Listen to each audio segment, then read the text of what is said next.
Hello, hello, wherever you are in the world. My name is Agnes van Rhijn. I am a business success strategist at Success on Your Own Terms and the host and founder of the Woman Who Makes Things Happen show. Today, it's my privilege to be interviewing Alexandra Gold. Alexandra is an author, poet, speaker, and purposeful life and business mentor. 10 years ago, she was diagnosed with a brain tumor. She then made the promise that if she lived through her illness, she would do all she could to make the world a better place. She now has devised the Golden Compass system from all that she has learned. She has outlined her insights into living a spiritually full, financially free, and confidently unstoppable life in her book, A Woman on Purpose. She also writes empowerment poems for women on her Facebook page of the same name and trains women from all over the world in the A Woman on Purpose system for their personal use or as a licensed teacher. Alexandra, welcome to the Woman Who Makes Things Happen show. How are you today? I'm very well, thank you. Thank you so much for inviting me. Oh, you're welcome. I know your story, and this is definitely a must for the Woman Who Makes Things Happen show. Such an inspiration. So, Alex, tell us about how it all started for you.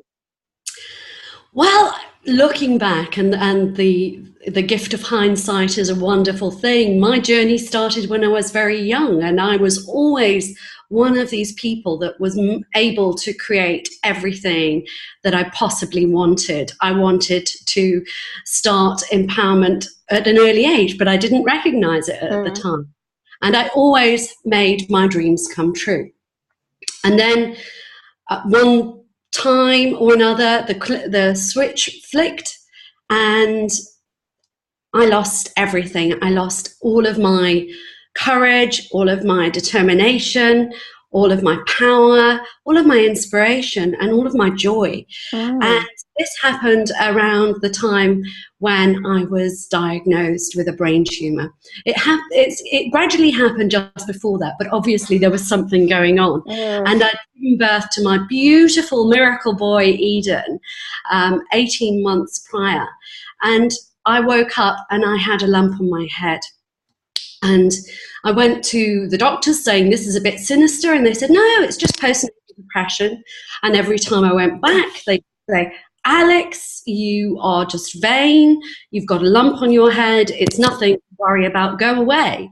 And so this carried on for a few months until one day they sent me away and took it a bit more seriously, and they aspirated it. But it wasn't the end of the story. They still didn't believe me. They patronized me, and I literally lost every ounce of self-worth that I ever had. This is incredible. Absolutely. And one day I was going to work. At the time I was doing any work that I possibly could, and I was working as a commercial property agent in Soho, and I walked into the clinic that morning because what had happened is I blew my nose and I whistled out of a hole in my head. And finally, it took something as dramatic as that for people to eventually take me seriously.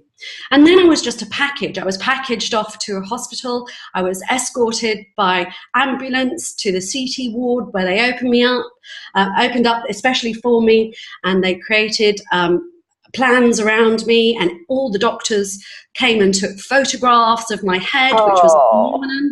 And I was a guinea pig. I was finally being taken seriously, but for my condition and not as a person. So that's the beginning of this story. And later that evening, I remember it so vividly. I was on the hospital bed and I heard the buzzer of the ward. And down the corridor, I could hear the pitter-patter of tiny feet. And I just knew it was my son.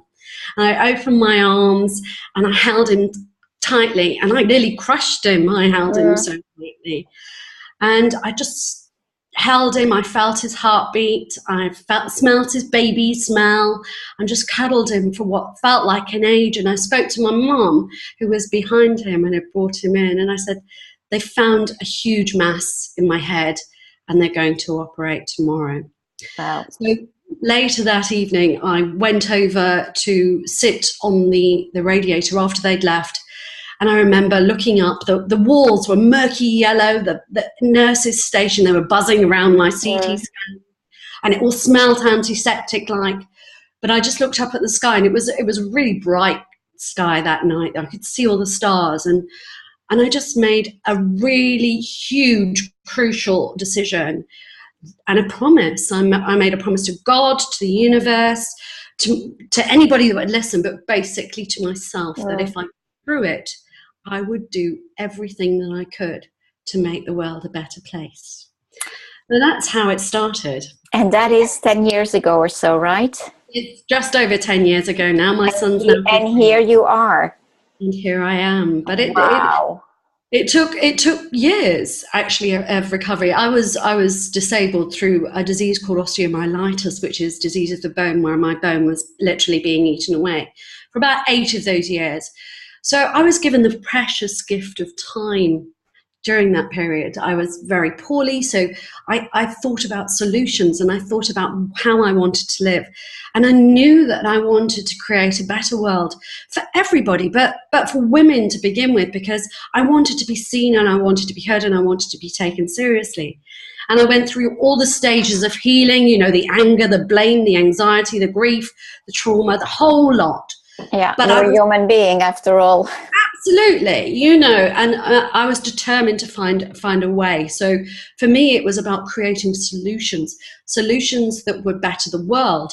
But I didn't want to do it in a way that was prescribed, an old-fashioned way. I wanted to live my life because I understood how absolutely precious it was during that time. And I mean, I was on death's door quite a number of times during that period. So it was reinstated every single time. And I wanted to live my life fully, but I also wanted to make the world a better place. And I think, I knew nothing of the personal development world. This was all through myself and how I devised it. And I actually originally went to a business advisor and said, here's my plan to change the world. And it was a good... Let's change the world. Yeah, here's my plan to save the world. And to be honest, it is, and it still is, a good business model. It's based on social economy and creating community and using each individual's skills. But at the time, the lady recognized in me the qualities that I'd actually used to get through it. And she said, well, that's great, but nobody knows you. And in order for you to be taken seriously, it would be really good to package your patience, your purpose, your passion, your positivity, and create a book, because that's what the world needs, and the world needs it now. And that's how A Woman on Purpose was born. Wow. What an inspiration. It's amazing to see you today. I mean, no one could guess. I remember when I saw you the first time and you told your story, I was really wowed. I mean, it is impressive. And so, yes, looking at the positive sides of things, being solution oriented and having faith as well are really powerful tools, very obviously. They have your foundation. Absolutely. A true belief in myself, and a belief in purpose, and a belief in everything that is good, I think. And I think that's where the women of today have such a huge role to play, if they're able, because I also know that there are times when you are unable. So what I create is the platform that can step one step at a time, and everybody is equal, and we recognize that in each other, because I think that's really important, that we're not driven by a society that says you need to do this now, you need to do this now, that we're supported if we're able to be a mother, so that we really enjoy that time and learn and nurture ourselves as much as our children. And then we gather our strength, and we do things differently. There's so much opportunity for women now. Yeah, definitely. Definitely. I just would like to rewind a little bit because obviously this show is all about inspiring other women to go after their dreams, and you are a walking example that it is possible. So am I in a different note. But obviously in that journey there are ups and downs. So what would you recommend to the listeners? What should they be doing the moments where they find it more difficult? Funnily enough, I've just done a healing webinar on this because I recognize that I have the ability to keep moving forward. That is number one. Absolutely keep moving forward. It doesn't matter how tiny the steps are, keep looking for solutions.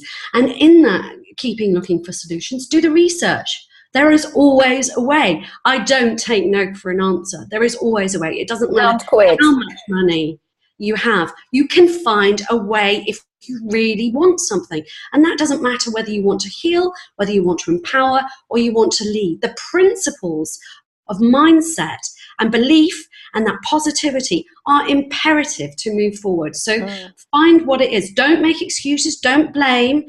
Those are absolutely worthless. They do not empower you at all. If you have the tiniest thing that it's wrong, find a solution. Do the research for yourself and find it so it suits you. Not so it suits the world. You don't have to tell everybody and everything, and you don't have to share every part of your story. You just have to find the solutions within you and find that strength and find the power. And if you are unable, which I absolutely understand, and I've had times where I've been unable to do that myself, find help. Find help and get the listening. You don't have to do this and make it cost a fortune. Obviously, it helps if you have a mentor. But I know there were times when I was so low that I would just listen to positive words from other inspirational people. Time, an hour again, because you have to fill yourself with goodness if you're going to live with goodness. If you're full of negativity, there's no room for the activity. So those would be my tips. It's just research what it is that you want to find, take baby steps, believe, and keep moving.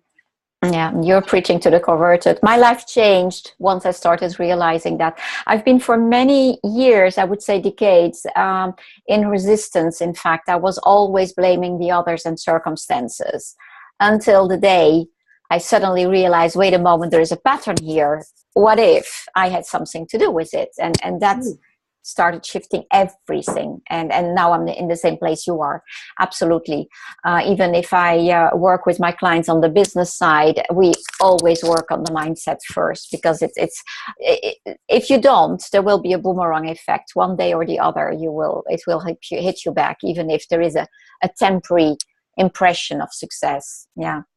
Absolutely. And what I've found through my work and referencing it is literally the same principles apply to whether you're healing, whether you're empowering yourself, or you're leading. You still have to use the same practices, and you have to find the resources and research what it is that you need for what it is that you need to, whatever that challenge is.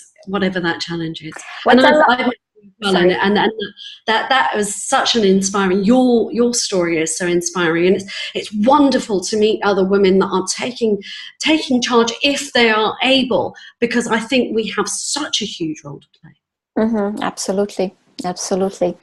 No, it's really that empowerment. What I like in what you're saying also is that very obviously you put yourself back at the center of your life, which is something that a lot of women don't do. Always, being there for others first, and then there is no room left for them. And once they start taking that ownership of their life, it makes all the difference too. Yeah. So you published your book, and what happened then? Okay, well, it was one of those serendipitous moments that happens when you start moving and taking steps forward. Obviously, I know your story is all about reinvention, and I really did reinvent myself. It was a process, and it took time. I reinvented how I looked, how I felt, how I wanted to present myself to the world. I had to relearn how to speak, because at the time it really hurt me. And then I had to learn how to share my story, because I had what I wanted to say in my head, but what came out was not understood. Mm-hmm. So I had to learn to write, or speak as I like to call it, in a voice that was understood. So the writing took a long period of time. And over the 6 months that I was literally there's the 6 months that I gave myself to write A Woman on Purpose, I created the Facebook page initially just to market the book and to get some interest. Mm-hmm. You know, that was only at the beginning of 2014. And I started by writing tiny little bits because I didn't want to take up anybody's news feed. You know, I was still going through my process of reinventing myself. Mm-hmm. So getting that courage and my voice, and getting that clarity around that. And suddenly I was being asked to write a bit more, and all that resonates. Oh, can you write that? Do you mind just writing it on separate lines? And as that evolved, I was writing lyrics again. And I hadn't written lyrics for over 20 years since being in a band, you know, in my youth, in my early 20s. So I reinvented and rediscovered my passion and my talents by just doing this. So that is now my Facebook page, where I write empowerment poems for women. And I have over 400 poems. Wow. The Facebook page reaches a global reach of about 45,000 women all over the world. Impressive. And then I thought that I would just create little workshops in my locality in London. But because it was having such a far reach, I was asked if I would be able to teach this method online in a different way. So that's how the Golden Compass online program and the foundation was created. So that happened. And it happened really quickly because I took the action. I was given the direction, and I took the action to go with it.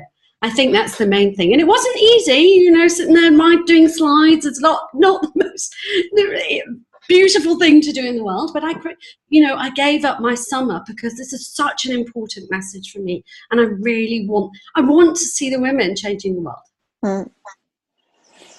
Really, really speechless, which is not what I should be doing right now. So the message that you're having, because that's another question that I quite often hear. You knew your story. You knew what you wanted to bring to the world, but how did you know how to package, how to process all of that so that it came out in an understandable message for your prospective clients and clients? Well, I started writing. I started writing my story about 7 years ago, but that was more cathartic and therapeutic, and just in case anything happened to me, I wanted the story to be available for myself. So that was my first objective with writing. And at the same time, I was creating the business model that I speak of. And I went to the Business Survivors, and that was very business orientated because I come from a background of creativity, but I also have done the business side of work, and I love business. I absolutely adore it, and I don't see the difference between charity or business or anything like that, because if there's a need for something, you create a solution. That's all I see. So that was what I went to. But when I was finding the voice for A Woman on Purpose, I understood that I needed to work in that different voice. As I say, that I had to speak in a different voice, and it took a while. It took a while for me to be able to do that, and it took practice for me to be able to do that. And when I was packaging things, I took on mentors in order to help me create the signature system. Yes, it didn't happen overnight, and I did have to put more thought into it myself because it was what I wanted to do, and not everybody has the same vision. So you have to keep really true to your own vision and use the tools that you get from mentors in order to put that together. So I did use all of that. That's when I started to get the help from the business advisors, the mentors, and the coaches that I was looking at. I also had to get help with videos. I had to get help with how to do the website. I had to get help from every single angle and learn it myself. I had to learn how to put my book on Kindle. I had to learn how to put it on in a manuscript. But I did that on my own because I don't want anybody to say, it's all right for her, she got help. I didn't. I did it myself because I'm prove to the world that it is incredibly possible. Absolutely impossible. But Sorry, absolutely possible, sorry.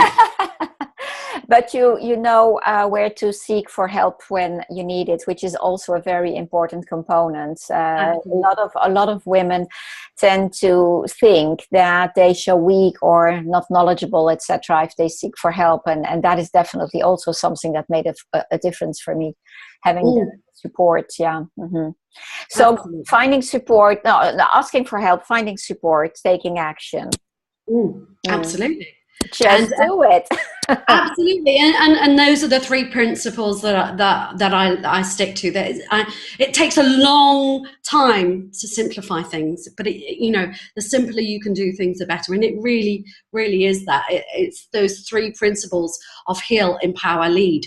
Foundation, practice, embody. Learn, practice, grow.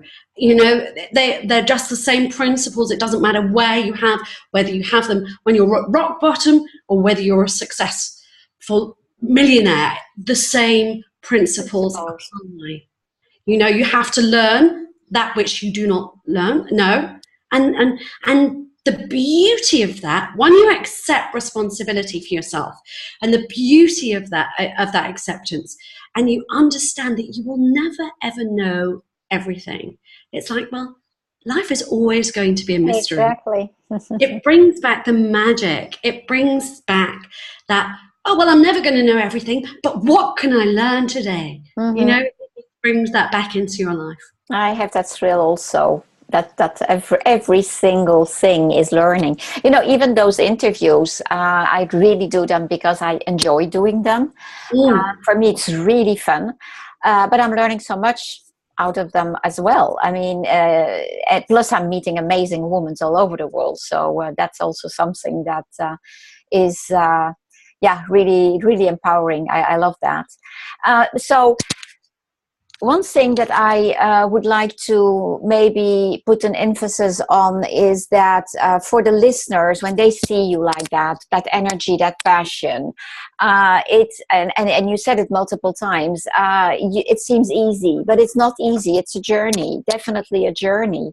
And it's okay as long as you continue stepping into the right direction. I always say you're a normal human being, so you will be going off track once in a while. As long as you don't beat yourself up and that you ask yourself, what can I do to get on track again? So it's always that, not quitting, as you say, and taking that action. And giving yourself permission to make mistakes. Oh, yes. Giving yourself permission to make mistakes. And I don't mind being the person that falls off her pedestal, because I know if I fall off my pedestal, it releases everybody else. I'm not perfect by any way, shape or form. I really am not. But by saying that I'm not perfect, I watch people physically go, oh, I'm authorized to not be perfect. Absolutely. You are allowed to make mistakes. In fact, you have to make mistakes. You have to. I believe we have to. Yeah, absolutely. And just step through them and step. Of course, there's fear. Of course, there's all of that. It's just being observant of what you're being shown and being guided by, and looking out for the magic. If you don't believe in the magic, you will never find it. True. If you don't believe in yourself, you cannot move forward. You have to do this yourself. You have to get the passion. Purpose isn't gift wrapped, and nobody came and said, oh, here's your purpose, and you've got a little dose of passion to go with it. No, you have to give that to yourself. Yeah, absolutely. Here it is. It's like, I will be passionate today. And when you realize that you're taking the steps, when you start getting the rewards, that give and receive, that karma, whatever it is, it doesn't matter where you come from and what your belief, that is a universal law of the world, of how it is and life. And once you find that magic, you can't stop, because you want to share it with the world. But it does take determination. It's like, I don't feel like doing this today, but there are people waiting on me. It's like not going to school and you're the headmaster. Yeah, who are you not to give that to them? Yeah, absolutely. And you have to find that passion. Passion is something you decide that you have, and you instill in yourself, and you work, and you learn, and you empower, and you embody it. it's just as vital that you do that, and you take the room of that from the negativity that you have installed, and you take that and you put that aside, and you put a lid on that, and you pour that passion in and that purpose, and you look with wild eyes and see what's being shown to you to share your gift with the world. Lovely. Love it. Alex, time is flying. Before we close down, I want to, or wrap up, I would want you to tell us where people can find you. Okay, I have a Woman on Purpose, the Facebook page, which is the most easily accessible. But my website is, funnily enough, awomanonpurpose.tv, and I would love it if you join. There's a free membership there. I have lots of tools and free tools within the free membership site for everybody. There's a Passion, Power and Purpose pack, which I just give away freely, and it highlights the exact process that I went to find out all that I loved, all that I could do, and all that I could bring to the table, so that in the center was something that I could bring to the world and package, and something that the world would pay for.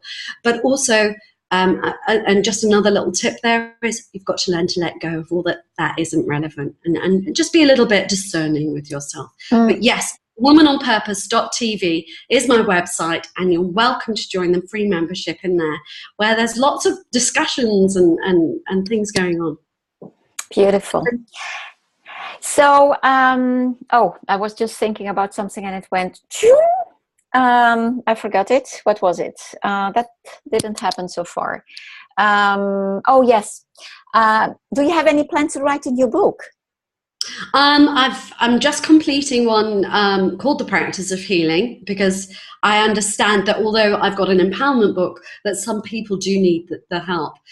So The Practice of Healing is more about, it will be a book, but it'll be more in audio form, so that I can put the words into somebody's head if they are unable to. So it's more of the audio, so that you can actually have the words that are empowering. And then from then, you know, I have the steps from healing, empowerment. Then we turn into the leadership, where balance of feminine and masculine are. Yeah, we didn't discuss that, but it's very important indeed. Yeah. I'm learning to speak in a slightly different voice. I am incredibly passionate about business and about empowerment and about. I didn't notice. about changing the world. So I think for this one, I call it Entrepreneur's Gold, because I think, and I believe, I truly believe that purposeful lifestyle businesses are the way forward. If each and every one of us are able to support ourselves in something that we love and we're passionate about, we can change the world. And the dichotomy, the difference in between the rich and very poor, because the world it's desperate for that now. And I'm in a hurry. I'm in a hurry. Lovely. Alex, thank you so much. This really was very inspiring. And well, I wish everyone to manage to live the life that you describe, and that I hope that you inspired them to go after. So if you too want to reinvent your life, you can go to my website, www.anyesvanrhijn.com, ANYESVANRHIJN.com, to get a complimentary discovery consultation. Thank you so much, Alex, and hope to see you soon. Goodbye. Thank you so much for having me.